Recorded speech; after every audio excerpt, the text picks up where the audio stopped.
Hello students, welcome to K2 Institute. So today we are going to continue our chapter number 4 of class 12 polity, which is your international organization. So up till now we have covered entire things about the United Nations, about its structure, about the reforms that the members are demanding, and in 2005 what sort of reforms were actually introduced in the United Nations. We have talked about the Peace Building Commission also. We have almost discussed everything about the United Nations, right? We have already talked about the main issue of the Security Council and its permanent membership of 5 members, which constitutes your veto power, right? We have discussed everything in the previous lectures. So today we are talking about the relationship between India and the United Nations reform. So basically what India has to say about the reforms in the United Nations. Does India support some reforms in the United Nations, or India is with this Western world who does not support any kind of changes? What is the stand of India? What does India have to say? Okay, so let's talk about India and the United Nations reforms. So India has supported the restructuring. So India is with the entire world, not with the big countries like US, UK, China, France, Russia. India in fact is supporting the restructuring of the United Nations. Okay, so now let's talk about on which grounds India is supporting the restructuring. Why does India want to change the structure of the United Nations? So it believes that a strengthened and a revitalized United Nations is desirable in the changing world. So of course the world has been changing. Changes are necessary. Those changes are uncomfortable, but these are necessary, right? So similarly, United Nations should also bring some kind of changes in its structure, because the world is changing, the time has changed, everything has been changed. The countries that were powerful earlier, but now maybe they are not as powerful as the other countries, or maybe there are so many other countries who are as powerful as they are, right? So India also supports an enhanced role for the United Nations in promoting development and cooperation among states. There is no doubt in supporting the United Nations when it comes to promote development and cooperation. India definitely supports that. Okay, India is extremely strongly supporting United Nations when it talks about promoting development and cooperation. But India believes that development should be central to the United Nations agenda, as it is a vital precondition for the maintenance of international peace and security. But it says that development should be based on the UN's agenda. And what was the agenda of the United Nations? The agenda was to avoid any kind of further war, world war, and to establish peace and development. Right? That was the agenda of the United Nations. And India says all the steps, all the development should be based on the central idea of peace and development. Right? And that's how only international peace and security would be maintained. Now, what is the major concern of India? Right? So, the major concern, as of course we would be knowing, it is regarding the composition of the Security Council. I have already explained you there are 5 bodies of the United Nations, in which the second one is your United Nations Security Council, UNSC. And in this United Nations Security Council there are 15 members. Out of these 15 members, 5 are permanent and 10 are non-permanent. These 5 permanent members have the veto power. Veto power. Now, what is veto power? Veto power is basically the ability to negatively vote on a matter. That means these 5 members, if they would vote in a negative manner, then that particular decision would be stalled. For example, US does not want a particular decision to be taken, then it can simply use its veto power against the entire 192 countries who are a member of United Nations, and that decision would not be taken just because USA is not ready. Right? See, here in this case, US is more powerful than the rest 192 countries of the entire world. Now, this is definitely injustice, right? Now, if we talk about these 10 non-permanent members, so they are elected for a term of 2 years, and after immediately completing the tenure, you cannot be re-elected. You have to wait for the next 2 years if you want to be re-elected. So that is about the United Nations Security Council. Now, India has to say that there is a problem in the composition of the Security Council, because of course India is not the member of of the Security Council, right? India is not the permanent member. Now, who are these permanent members of the Security Council? I have already explained you in the previous lectures. If you remember, then please mention it in the comment section below. But let me just write it. So it's USA, UK, China, France, and your Russia, right? Earlier it was USSR, but after the disintegration of the Soviet Union, Russia, the seat was given to Russia. So these are the 5 permanent members of United Nations Security Council. We can see India is not a member, right? So it has to say that the United Nations Security Council has largely been static while the UN General Assembly members have expanded considerably. So it is stated that, okay, let me tell you about the United Nations General Assembly, also UNGA. So General Assembly means a particular body in which all the members of the United Nations would be participating. They would have one vote each, right? So currently there are 193 members, right? So India has to say that earlier in the United Nations General Assembly there were fewer members. There were around 51 countries when United Nations was actually formed. But now over the years it has increased from 51 to 193, right? So if the number would have increased in United Nations General Assembly, then why the number has been static in the case of United Nations Security Council? Why you are not increasing the membership of Security Council, right? So India has this particular point. India considers that this has harmed the representative character of the Security Council. Of course, now in the Security Council you can see that equitable representation is not there. There are two countries from, let's say, Europe. There is UK and France who is representing the Europe, right? But there is no one to represent Africa. There is no one to represent your Latin America, right? So it is not representing properly, and in fact the membership was given on the basis of development. These were the 5 countries that were considered to be most developed in that time, at that time. But now you can easily say that other countries are also doing very well. Consider our India only. India is doing great. India would be becoming third largest economy in the world in the coming years. So why India is not a member of this Security Council? India has the largest population also. We will see what all points does India have, what all eligibility criteria does India fulfill. We will talk about that also. So it also argues that an expanded council with more representation will enjoy greater support in the world community. Of course, if the representation would be more, then definitely the United Nations Security Council would get more support in the world community, because eventually the representation would be more. Okay. Now, we should keep in mind that the membership of the United Nations Security Council was expanded from 11 to 15 in 1965. Okay, so just let me tell you when the Security Council was initially formed. So at that time there were 11 members.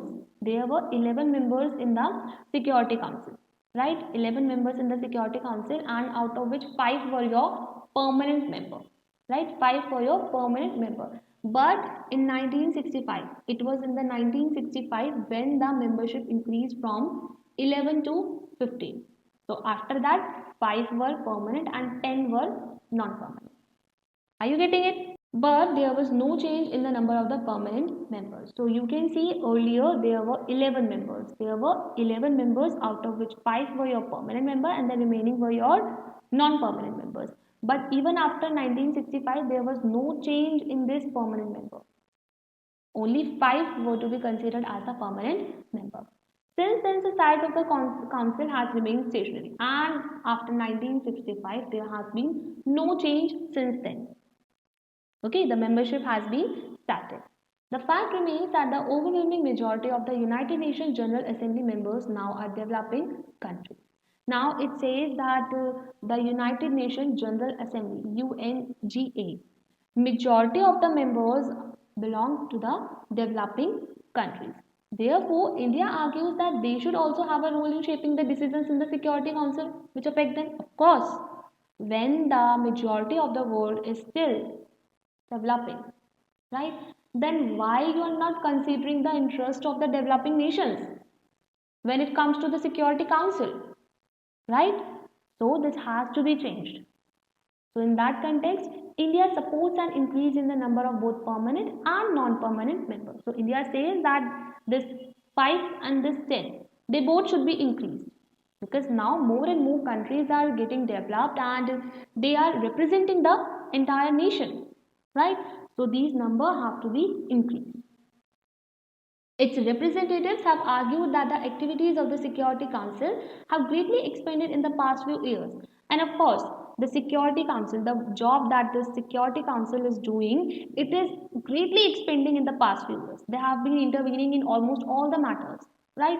So in that context, the success, if we talk about the success of Security Council, then it definitely depends upon the political support of the international community. And how the support will come? Support will come when these countries will be given a proper representation in the Security Council, right? So that's the point. Any plan for restructuring of the Security Council should therefore be broad based. For example, the Security Council should have more developing countries in it. Now, India says that if we are talking about increasing the membership of the Security Council, then you have to think broadly. You can't precisely fixed a particular point. You have to think broadly, and with this broad point, India wants to say that developing countries should be given a chance to be represented in the Security Council, because as you can see, currently in the UN Security Council, all the 5 permanent members are developed nations. There is no developing country. Okay, so in that context, India has to say that bhai, give some representation to these developing nations also. Then only you can actually get the community support at the international level. Okay, not surprisingly, India itself also wishes to be a permanent member in the restructured UN.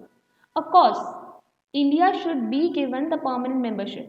Why? Because India fulfills almost all the criteria that are required to be a part of the Security Council, right? India is the second most populous country in the world, and currently it has become the first, defeating the China, right? It comprises almost one-fifth of the world population.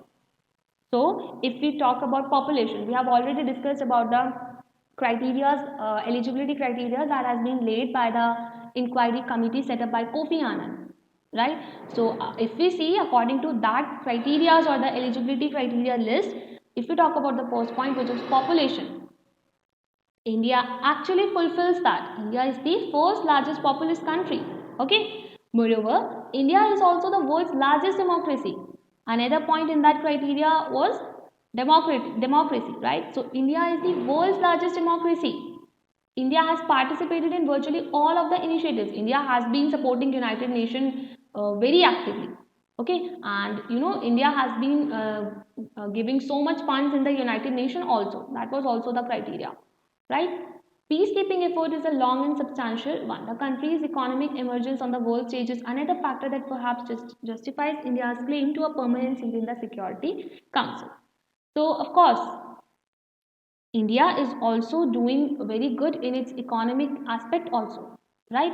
On the world stage, India has proven, India has justified its claim to the permanent seat in the Security Council. India has proven that yes, India deserves a permanent seat, a permanent membership in the Security Council, because we are doing good in almost all the things.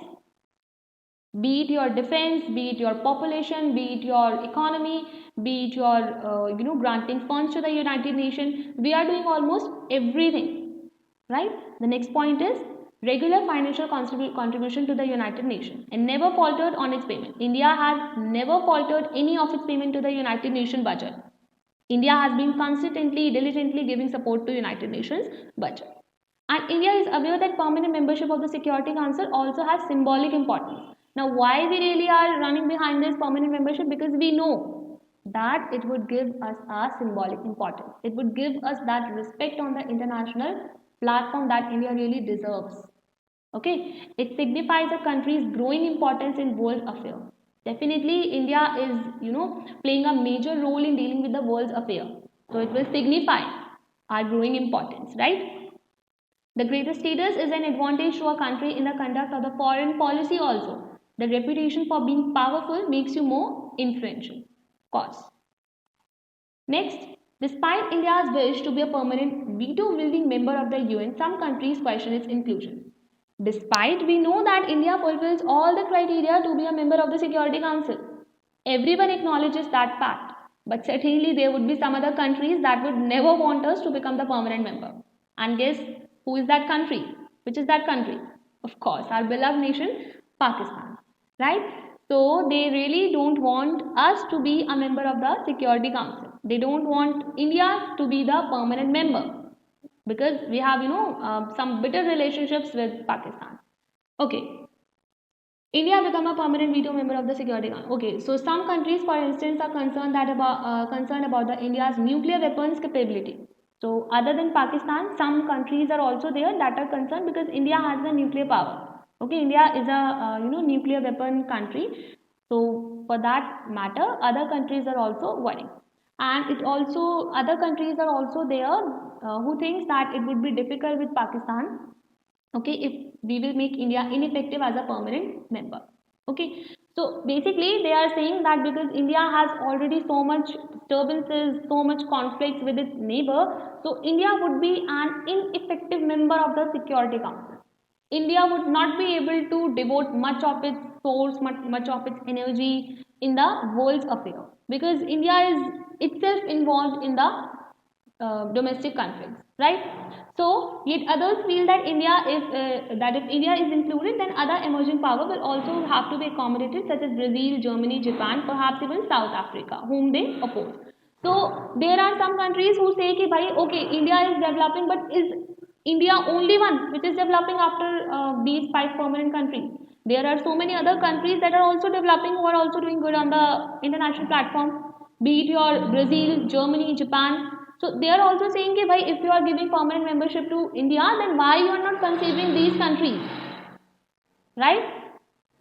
There are those who feel that Africa and South America must be represented in any expansion of the permanent membership, since those are the only continents not to have representation in the present structure. Okay, so they say if you are considering involving the developing countries into the permanent membership, then you must consider Africa, countries from African continent, because eventually no country has been represented in the Security Council from Africa. From Asia still we have Russia and China, but from Africa we don't have a single country. So if you want to prioritize expanding the Security Council, then you must think about the Latin America and African continent. Okay, so given these concerns, it may not be very easy for India or anyone else to become a permanent member of the United Nations in the near future. So considering all these concerns, all these difficulties, you can easily see why this is not easy to get the membership, to get the permanent membership of the United Nations in the near future. Okay, I hope the video was clear to you. Thank you so much for watching.